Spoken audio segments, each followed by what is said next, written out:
सही सुमेलित नहीं है, विभिन्न घाटियों का नाम दिया है और किस देश से संबंधित है पूछा है। तो रैबिड घाटी इंडोनेशिया, हेम्बर घाटी कनाडा, पंजशील घाटी अफगानिस्तान, प्लीजेंट घाटी यूएसए। जो कई बार से यूपीपीएससी दे रहे होंगे उनको पता होगा कि रैबिट और प्लीजेंट बार बार कई बार पूछता है, रिपीटेड क्वेश्चन है, जैसे इसको रट लिया यूपीपीएससी को 1-2 साल में देना ही देना रहता है। ये दोनों ही यूएसए में स्थित हैं दोस्तों, याद रखिएगा। रैबिड घाटी, प्लीजेंट घाटी दोनों ही यूएसए में स्थित है। तो पहला ही गलत है, इंडोनेशिया में नहीं यूएसए में है, कोलोराडो राज्य में। बाकी हेम्बर घाटी कनाडा में है, पंजशील तो ये भी पूछा है 1-2 बार, अफगानिस्तान में है, और प्लीजेंट घाटी यूएसए में है। तो इसका उत्तर हो जाएगा ए, सुमेलित नहीं है। अवशिष्ट पर्वत का उदाहरण नहीं। अवशिष्ट पर्वत क्या होता है? बचा खुचा। अवशिष्ट मतलब क्या होता है? बचा खुचा। ठीक है, तो बहुत कोई पुरानी चीज हो गई, घिस पिट करके अपर्दन हो करके जो बचा हुआ स्वरूप होता है उसी को अवशिष्ट बोलते हैं। तो पर्वत का निर्माण जो है मूलतः कई कारणों से होता है। तनाव के कारण होता है, या संपीड़न के कारण होता है, या फिर ज्वालामुखी क्रिया के कारण होता है। तो कई प्रकार के पर्वत इस तरह से पाए जाते हैं, वलन के कारण पाए जाते हैं। तो यहां पूछ रहा है अवशिष्ट पर्वत का उदाहरण क्या है। तो हिमालय को यदि आप देखें तो हिमालय तो एकदम नवीन पर्वत है, नवीन मोड़दार पर्वत है।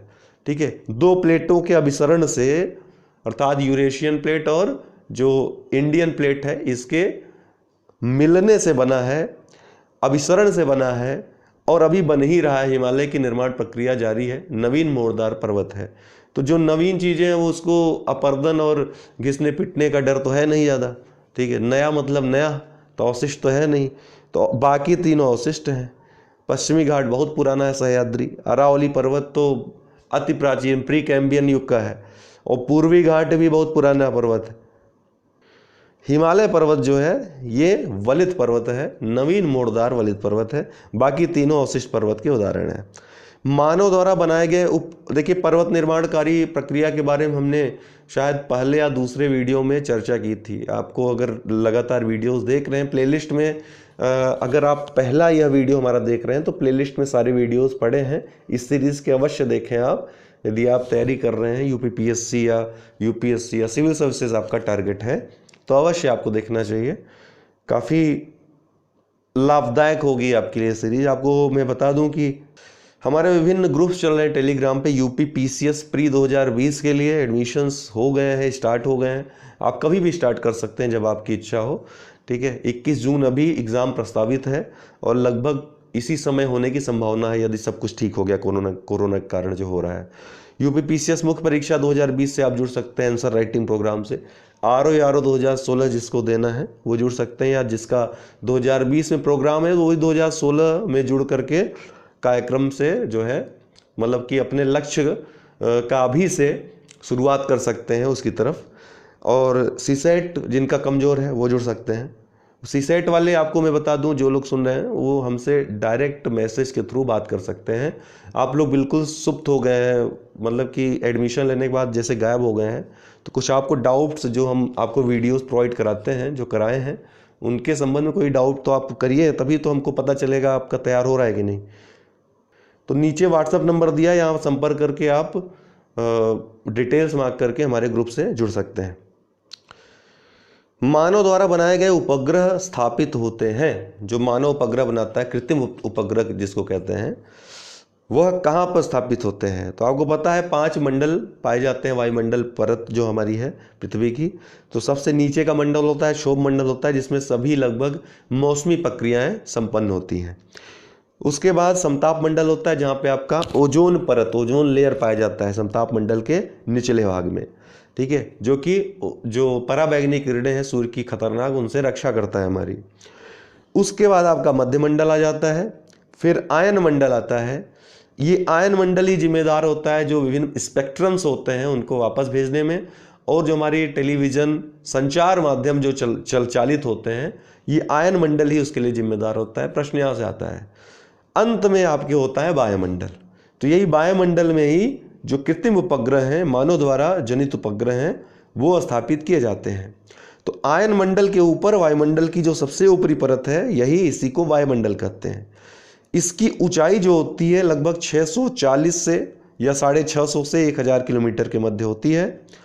इसी मंडल में यह निर्मित उपग्रह या कृत्रिम उपग्रह स्थापित किए जाते हैं। अन्य जो प्रश्न यहाँ से आते हैं कि क्षोभ मंडल कितनी ऊंचाई तक पाया जाता है, तो लगभग 18 किलोमीटर जो पृथ्वी की सतह से ऊंचाई है, लगभग औसतन 18 किलोमीटर होती है। और यहीं पर सारी मौसमी गतिविधियाँ पाई जाती हैं, बादल, हवा, वायु, ये सब, ठीक है। समताप मंडल ये लगभग मौसमी गतिविधियों से रहित होता है। कभी कभी यहाँ पर बादलों की मौजूदगी देखी जा सकती है, कभी कभी, बहुत रेयर केस में। यहीं पर वायुमंडली यही वो परत है जहाँ पर वायुयान उड़ाना चालक पसंद करते हैं, क्योंकि मौसमी गतिविधियों से रहित होता है, तो यहाँ पे कोई गतिरोध नहीं उत्पन्न होता है। और इसकी ऊंचाई लगभग 18 किलोमीटर के ऊपर 30 से 50 किलोमीटर पाई जाती है, ठीक है। 18 से 30 या 50 किलोमीटर तक इसकी ऊंचाई पाई जाती है समताप मंडल की। ओजोन परत भी इसी में स्थित होता है। उसके बाद मध्यमंडल आता है, लगभग 50 के बाद 80 किलोमीटर तक मध्यमंडल पाया जाता है। अगला प्रश्न है, दक्षिण अमेरिका का स्थल रुद्ध देश है। जो दक्षिण अमेरिका है क्या उसका स्थल रुद्ध देश कौन सा है? तो पराग्वे है इसका उत्तर। पराग्वे और बोलीविया ये दक्षिण अमेरिका के स्थल रुद्ध देश हैं। ये है दक्षिण अमेरिका। यहाँ पे आप देखेंगे स्थल रुद्ध देश, तो बोलीविया और पराग्वे, इनकी कोई समुद्र तट रेखा नहीं है। ये चारों तरफ से विभिन्न देशों से घिरे हुए हैं, ठीक। तो ये बोलीविया और पराग्वे स्थल रुद्ध देश हैं। इसका उत्तर क्या हो जाएगा? पराग्वे। दोस्तों ध्यान रखिएगा कि संसार का सबसे बड़ा अगर स्थल रुद्ध देश पूछा जाए कौन है, तो कजाकिस्तान है, ठीक है। एशिया में कजाकिस्तान संसार का सबसे बड़ा स्थल रुद्ध देश है। हम किसी वीडियो में जितने भी स्थल रुद्ध देश हैं विभिन्न महाद्वीपों के, या महाद्वीप वाइज या फिर एक साथ सबका, मैं बता दूंगा कौन कौन से स्थल रुद्ध देश, क्योंकि यहाँ से प्रश्न अक्सर पूछा जाता है। यूपीपीएससी का पेट क्वेश्चन है ये। अगला, विक्टोरिया जलप्रपात व करीबा बांध किस नदी पर स्थित है?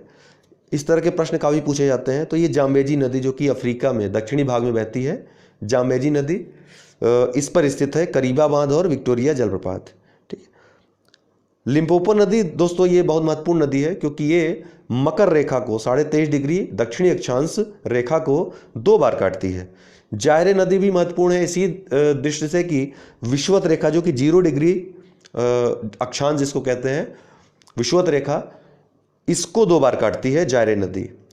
और ये दोनों नदियां ही अफ्रीका में बहती हैं। आपको पता है अफ्रीका एकमात्र महाद्वीप है विश्व का जिससे होकर के मकर रेखा, कर्क रेखा और विषुवत रेखा तीनों महत्वपूर्ण जो अक्षांश रेखाएं हैं गुजरती हैं एकमात्र अफ्रीका महाद्वीप से, ठीक है। मेकांग नदी ये दक्षिण पूर्वी एशिया की सबसे बड़ी नदी है, जो कि म्यांमार, थाईलैंड, वियतनाम आदि से होकर बहती है। ये देखिए अफ्रीका महाद्वीप है और जाम्बेजी नदी आपको यहाँ पर दिख जाएगी अफ्रीका के दक्षिणी भाग में। ठीक इसके नीचे आपको दक्षिण में कालाहारी मरुस्थल, ठीक है, दक्षिण अफ्रीका में। नामिब डिजर्ट यहाँ पर आपको मिलेगा पश्चिम में। मेडागास्कर द्वीप पूर्व में महत्वपूर्ण स्थान है। लेक विक्टोरिया झील है, यहीं से होकर नील नदी निकलती है, जो कि विश्व की सबसे लंबी दूरी तय करने वाली या सबसे लंबी नदी है। सबसे बड़ी नदी कौन सी है? सबसे बड़ी नदी है अमेजन नदी, जो कि दक्षिणी अमेरिका में होकर बहती है। और ये नील नदी जाकर के कहाँ गिर जाती है? मेडिटेरियन सी में, भूमध्य सागर में जाकर के गिर जाती है, ठीक। इसके अलावा अन्य जो महत्वपूर्ण नदियाँ यहाँ की, ये कांगो नदी यहीं पर आपकी ये विषुवत रेखा है, ठीक है। विषुवत रेखा को ये कांगो जायरे नदी जो है 2 बार कट करती है। ये किलिमंजारो पर्वत है आपका। उत्तर में जो महत्वपूर्ण नदियां हैं, नाइजर नदी है और नील नदी तो है ही ये। तो इसका उत्तर क्या है? जाम्बेजी नदी। भूमंडलीय तापन में सर्वाधिक किस गैस का योगदान है? भूमंडलीय तापन में सर्वाधिक किस गैस का योगदान है? तो जलवाष्प का योगदान सर्वाधिक है, उसके बाद कार्बन डाइऑक्साइड का। ये योगदान की बात कर रहा है, क्षमता की बात नहीं कर रहा है। क्षमता की बात करेगा तो जो दिया है इनमें सबसे ज़्यादा क्षमतावान जो है मीथेन है गर्म करने में। इनको ग्रीन हाउस गैसें भी कहते हैं। ग्रीन हाउस क्या होता है हमने आपको एक बार बताया था, आपको पता भी होगा मैक्सिमम लोग जो पढ़ाई करते हैं, कि अक्सर कई ऐसी जगहें होती हैं जहाँ पे धूप बहुत कम निकलती है। वहाँ पे जो पौधे लगाए जाते हैं उनको पर्याप्त मात्रा में उष्मा मिल सके, इसके लिए क्या करते हैं, एक ग्लास का कृत्रिम छत बना देते हैं। ये ऐसी छत होती है कि सूर्य का प्रकाश इस छत को पार करके पौधों तक आ तो जाता है, लेकिन बाद में इसको क्रॉस करके परावर्तित होकर के ऊपर नहीं जा पाता है, इस ग्लास को लौटते वक्त पार नहीं कर पाता है। इसी को ग्रीन हाउस इफेक्ट कहते हैं। ठीक यही इफेक्ट कुछ गैसें पैदा करती हैं हमारे वायुमंडल में, जैसे जलवाष्प हो गया, कार्बन डाइऑक्साइड हो गया, मीथेन हो गया, कार्बन मोनोऑक्साइड हो गया।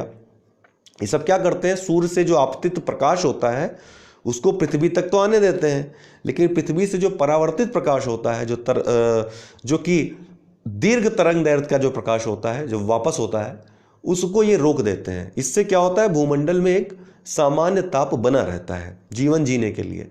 लेकिन जब ये प्रदूषित इन जो गैसें हैं इनकी मात्रा बहुत ज़्यादा बढ़ने लगती है प्रदूषण या अन्य कारणों से, कृत्रिम कारणों से, तब क्या होता है, यह तापन बहुत ज़्यादा होने लगता है। तब ये सामान्य जीवन अस्त व्यस्त होने लगता है। तो यही जलवायु परिवर्तन का संकट उत्पन्न हो जाता है, जिसको हम भूमंडलीय तापन या ग्लोबल वार्मिंग की संज्ञा देते हैं।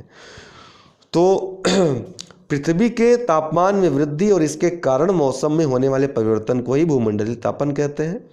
भूमंडलीय तापन में योगदान करने वाली गैसों का योगदान करने वाली और क्षमता में अंतर समझिएगा। आपको मैं बार बार बोल रहा हूँ, काफ़ी बार आपके जब आप एग्ज़ाम में पेपर देते हैं तो क्षमता और योगदान इसमें अंतर नहीं कर पाते हैं।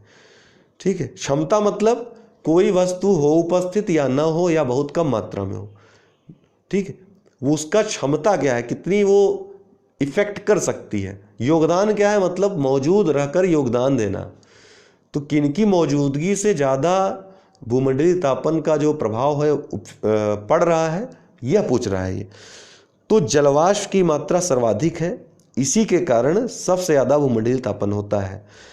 इसका जो योगदान है लगभग 50% से या 50% से अधिक है। वहीं कार्बन डाइऑक्साइड दूसरे नंबर पे आता है, जिसका योगदान 20 से 25% तक है।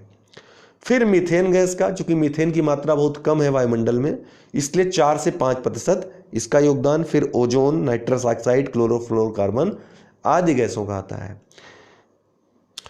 तो इसका जो सही उत्तर होगा वो होगा जलवाष्प योगदान। ठीक है। स्पेंसर की खाड़ी कहाँ पर स्थित है, डायरेक्ट प्रश्न आता है यूपीपीएससी में। तो स्पेंसर की खाड़ी कहाँ स्थित है, अमेरिका, कनाडा, ऑस्ट्रेलिया या फिर ग्रीनलैंड। तो इसको हम मानचित्र में देखें ज़्यादा सही होगा। दोस्तों ये है ऑस्ट्रेलिया महाद्वीप, जिसको हम ओशिनिया भी कहते हैं, है ना। इसमें ढेर सारे छोटे छोटे द्वीप हैं, जिसको मिलाकर हम ओशिनिया कहते हैं इसको। तो ऑस्ट्रेलिया में यदि देखें तो दक्षिण ऑस्ट्रेलिया में देखिए, आपको दिख रहा होगा एक खाड़ी दिख रही होगी। दक्षिणी ऑस्ट्रेलिया में ये स्पेंसर की खाड़ी आपको दिख रही है। तो स्पेंसर की खाड़ी कहाँ है, ये दक्षिणी साउथ ऑस्ट्रेलिया में स्थित है। इसके अलावा ऑस्ट्रेलिया की बात करें तो ऑस्ट्रेलिया से जो नदियों से प्रश्न आते हैं, एक मूर झील बहुत प्रसिद्ध है, यहाँ से आता है। डार्लिंग नदी, यहाँ पे मर्रे नदी और डार्लिंग नदी बहती है। मर्रे डार्लिंग नदी तंत्र जो है ऑस्ट्रेलिया की सबसे बड़ी नदी प्रणाली है। अक्सर प्रश्न पूछा जाता है यहाँ से। ऑस्ट्रेलिया की राजधानी कैनबरा है और वहाँ मालोंगली नदी के तट पर यह अवस्थित है। तो कैनबरा किस नदी के तट पर अवस्थित है, मालोंगली नदी। ये कैनबरा है, यहाँ पे मालोंगली नदी बहती है। दक्षिणी ऑस्ट्रेलिया में ही आयर झील पाई जाती है, उत्तरी आयर झील और दक्षिणी आयर झील। यहाँ पे ही डाउन्स का मैदान पाया जाता है। अक्सर पूछा जाता है ऑस्ट्रेलिया में कौन सा मैदान पाया जाता है, घास का मैदान, डाउन्स पाया जाता है।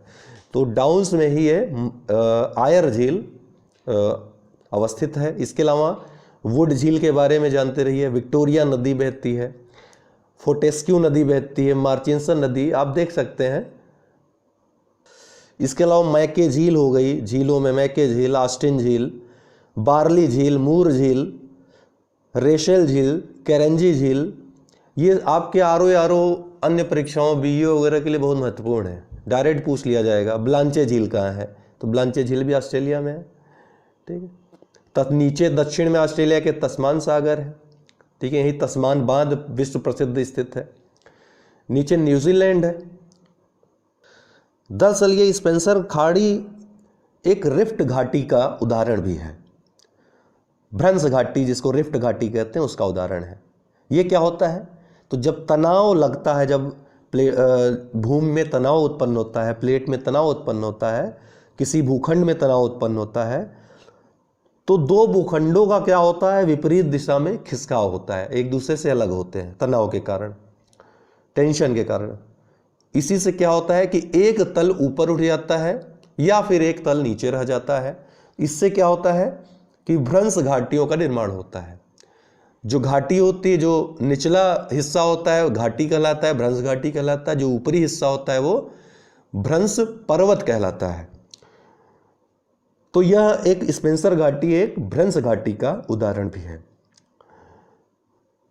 यदि भारत के संदर्भ में बात की जाए तो नर्मदा, ताप्ती और ऊपरी जो दामोदर नदी की घाटियां हैं जहां ये बहती हैं, प्रवाहित होती हैं, ये भ्रंश घाटियों से होकर ही प्रवाहित होती हैं। तो भ्रंश घाटियों का निर्माण तनाव मूलक बल के कारण होता है। अगला प्रश्न है, सही सुमेलित नहीं, ये विभिन्न झीलें हैं और किस देश में स्थित हैं पूछा है। तो वान झील तो टर्की में स्थित है। आपको पता है सबसे ज्यादा लवड़ी झील जो है यही है, विश्व की सबसे ज्यादा लवड़ी झील है टर्की की वान झील, तो ये बिल्कुल सही है। लोपेनार झील चाइना में स्थित है। अथावास्का झील कनाडा की प्रसिद्ध झीलों में से एक झील है। ये ओनेगा झील जो है ब्राजील में स्थित नहीं है, ये रूस में स्थित है, जो पश्चिमोत्तर रूस है, यूरोप वाला रूस। आपको पता है कि रूस दो महाद्वीपों में स्थित है, यूरोप में और एशिया दोनों में स्थित है, उसका विस्तार दोनों महाद्वीपों में है। तो जो यूरोप में है, जो पश्चिमी रूस है, वहाँ पे ओनेगा झील है। आइए मानचित्र में देख लेते हैं। ये रहा आपका ओनेगा झील। ओनेगा झील ये पश्चिमी रूस है, यहाँ पर स्थित है, जो 29 नंबर है, 29। यहीं पर नीचे लडोगा झील भी है, ये अक्सर एग्जाम में पूछा भी जाता है। और पश्चिम में आने आपको जेनेवा झील यहाँ पर मिलेगी, ये टर्की की वान झील है, ठीक है, 26 नंबर वान झील है। फिर उसके ठीक नीचे आपको मृत सागर मिलेगा 25 नंबर। तो इसका जो उत्तर हो जाएगा ओनेगा झील, क्योंकि ये ब्राजील में नहीं है, ये रूस में स्थित है, ठीक है। अगला काला सागर एवं मरमरा सागर को कौन सी जल संधि जोड़ती है। आपको पता है मरमरा सागर कहाँ स्थित है, ये टर्की में स्थित है। आइए हम देखते हैं मानचित्र में कि कौन सी जल संधि इनको जोड़ती है। ये देखिए, ये ब्लैक सी है, ये काला सागर है, ये टर्की है, और ये रहा आपका मरमरा सागर, ठीक है।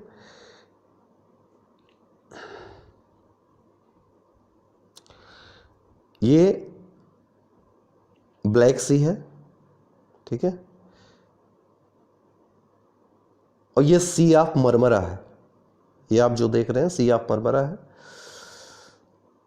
और ये जो आपको जल संधि दिख रही है इसी के बारे में पूछ रहा है कि कौन सी जल संधि जोड़ रही है इन दिनों को, ये जो आ रही है। तो इसका नाम आप याद रखिएगा, इस बार 2019 के एग्जाम में भी, 2018 की परीक्षा में भी ये पूछा गया था, आरओ वाले में, जो मेंस का एग्जाम हुआ था।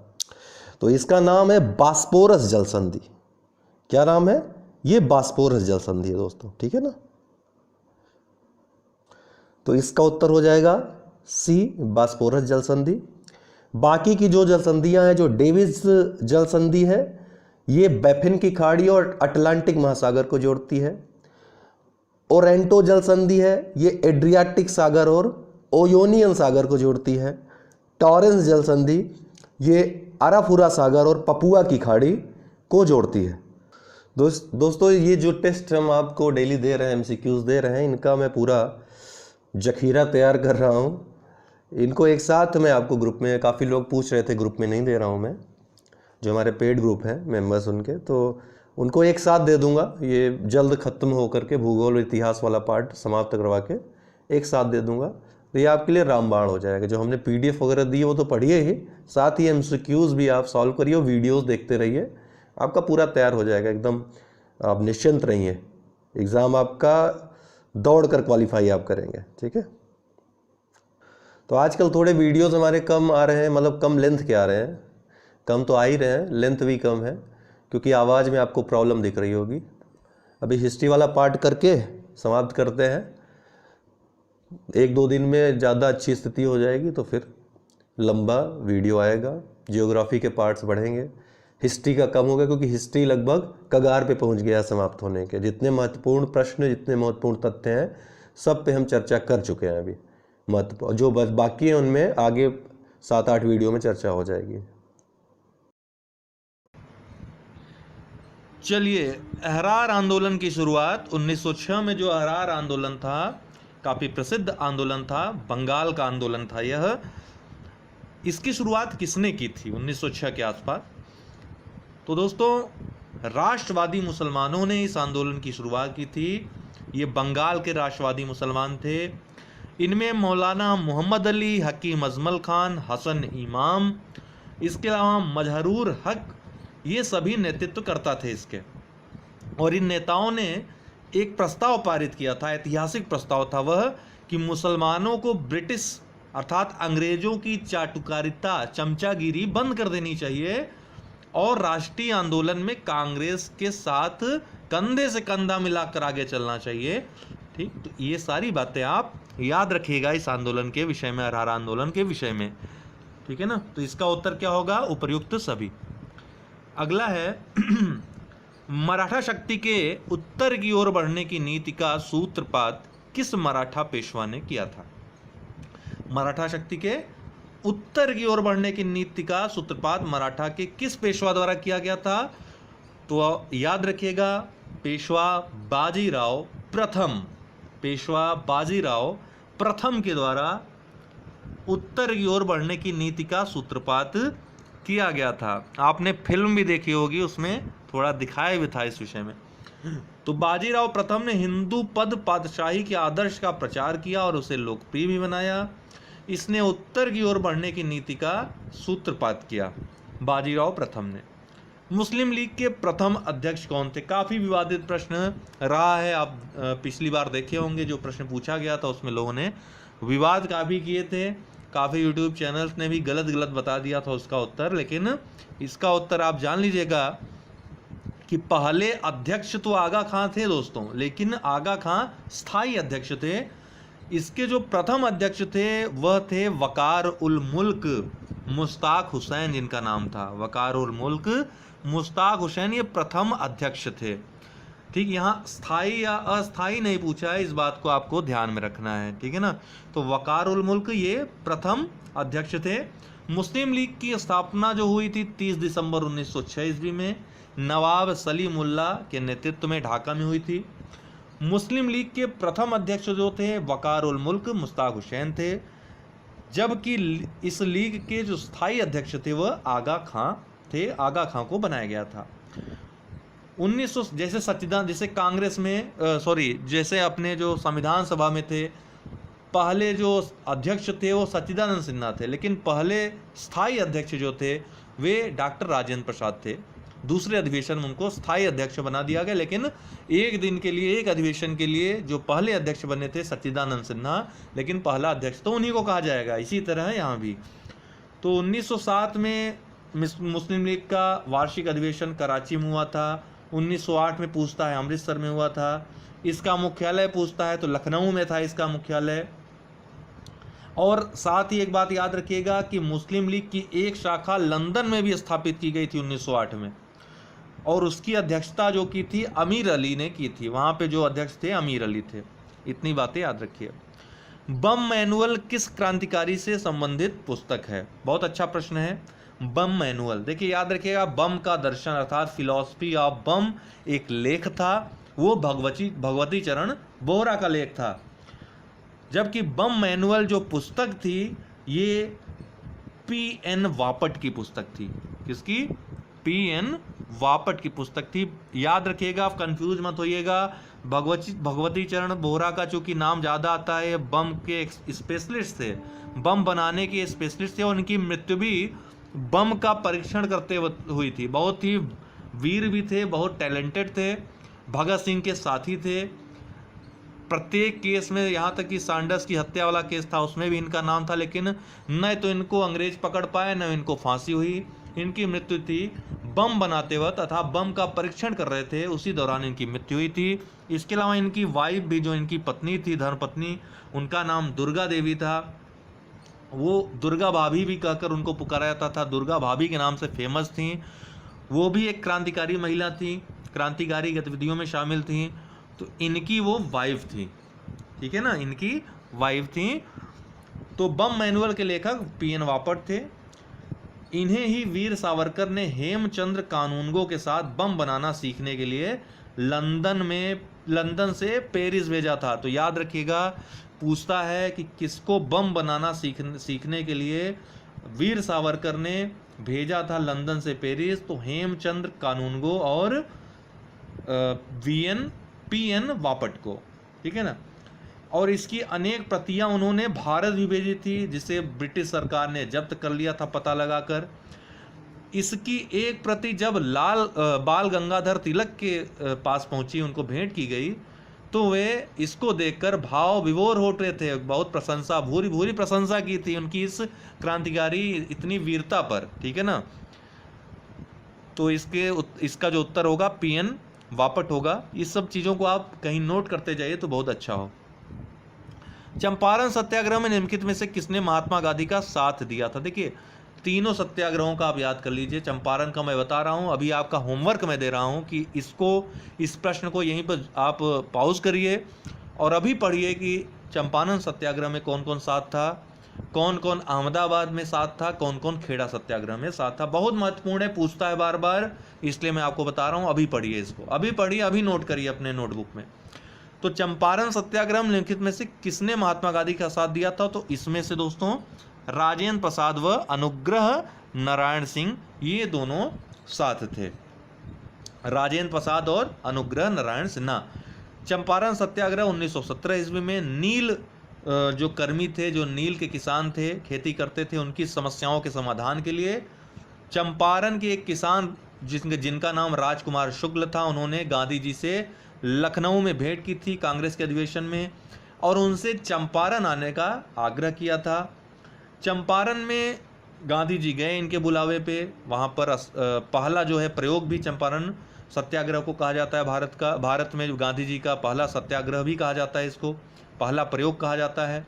चंपारण में गांधी जी के सहयोगी जो थे वो बाबू या डॉक्टर राजेंद्र प्रसाद, जेबी कृपलानी, महादेव देसाई, मजहरुल हक, नरहरि पारिक, ब्रिज किशोर, इनका नाम आपको याद रखना है। एनजी रंगा ने महात्मा गांधी के चंपारण सत्याग्रह का विरोध किया था। तो किसने विरोध किया था ये भी याद रखना है। वहीं रविन्द्रनाथ टैगोर ने सत्याग्रह के दौरान इन्हें महात्मा की उपाधि प्रदान की थी। तो ये सब बातें आप याद रखिएगा। यह भी याद रखिएगा कि महात्मा की उपाधि किसने दी थी? रविन्द्रनाथ टैगोर ने। वहीं राष्ट्रपिता की उपाधि किसने दी थी? सुभाष चंद्र बोस ने दी थी महात्मा गांधी को।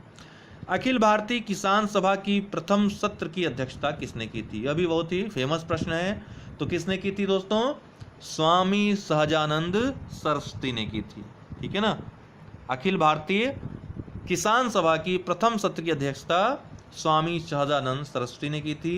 11 अप्रैल 1936 ईस्वी को लखनऊ में अखिल भारतीय किसान सभा की स्थापना हुई थी। इसके प्रथम अध्यक्ष जो थे स्वामी सहजानंद सरस्वती थे और महासचिव कौन थे? एनजी रंगा थे। वही एनजी रंगा जिन्होंने महात्मा गांधी के चंपारण सत्याग्रह का विरोध किया था। अखिल भारतीय किसान सभा को जवाहरलाल नेहरू ने भी संबोधित किया था। याद रखिएगा, जवाहरलाल नेहरू ने संबोधित किया था। इसी अधिवेशन में 1 सितंबर 1936 ईस्वी को किसान दिवस मनाने का निर्णय लिया गया था। 1 सितंबर 1936 ईस्वी को। 1938 ईस्वी में फैजपुर कहाँ स्थित है? याद रखिएगा, गुजरात में। कांग्रेस का जो सत्र था उसके साथ ही अखिल भारतीय किसान कांग्रेस का भी दूसरा सत्र चला। उसकी अध्यक्षता जिसने की थी वो एनजी रंगा ने की थी। यह भी आपको याद रखना है, महत्वपूर्ण है। लाल कुर्ती दल संगठित किया गया था। किस लिए संगठित किया गया था? आपको पता है कि खान अब्दुल गफ्फार खान ने उत्तरी पश्चिमी सीमा प्रांत में इस दल का गठन किया था। लेकिन इस दल का गठन किस लिए किया गया था? तो दोस्तों इसका गठन किया गया था अंग्रेजों को निकालने के लिए, अंग्रेजों के विरुद्ध था ये। उत्तरी पश्चिमी सीमा प्रांत में खान अब्दुल गफ्फार खान, जिनको सीमांत गांधी भी कहा जाता है, इन्होंने खुदाई खिदमतगार, जिसका हिंदी में अर्थ होता है ईश्वर के सेवक, नामक एक संगठन स्थापित किया, जिसे ही लाल कुर्ती के नाम से जाना जाता है।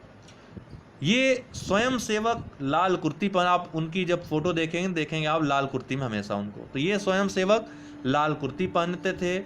लाल कुर्ती आंदोलन विशुद्ध अहिंसक आंदोलन था, गांधीवादी आंदोलन था। कौमी आज़ादी के लिए अर्थात भारत की आज़ादी के लिए इन्होंने कांग्रेस तथा गांधी का नेतृत्व स्वीकार किया था। लाल कुर्ती दल ने गफ्फार खान को फ़क्र ए अफ़गान की उपाधि दी थी। भारत सरकार ने 1987 में उन्हें भारत रत्न प्रदान किया। तो कभी कभी किसी चरित्र के बारे में पूछ लेता है, कई कथन होते हैं, उनमें से ये सारे कथन खान अब्दुल गफ्फार खान के साथ जुड़े हुए हैं। आप इनको तैयार रखिएगा। आज के लिए इतना ही, बस करते हैं। बहुत बहुत धन्यवाद।